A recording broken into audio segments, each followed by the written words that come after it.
Hello I'm Gayathri Karna. Neeraja பேண்ட் அவங்க என்ன பண்ணாங்க அப்படின்னு பார்த்தோன்னாக்கா, அவங்க 1986களில் பேன் ஆம் அப்படிங்கிற ஒரு ஃப்ளைட்டில் சீனியர் ஹேரஸஸாக இருக்காங்க. அப்படி இருக்கிறப்போ ஹைஜாக்ஸஸால் அந்த ஃப்ளைட் வந்து கடத்தப்பட்ட உடனே அவங்க என்ன பண்ணிடுறாங்க, செக்யூரிட்டி ஆஃபீஸ்க்கு இன்ஃபார்ம் பண்ணிடுறாங்க.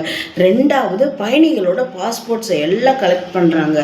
மூணாவது, கடத்தல்காரர்கள் வந்து குழந்தைகளை நோக்கி சுட ஆரம்பிக்கும் போது மனித கிடையமாக மாறி குண்டுகளை தன்னுடைய மார்பிளையும் முதுகுலையும் ஏந்தி அந்த குழந்தைங்களை காப்பாற்றிடுறாங்க.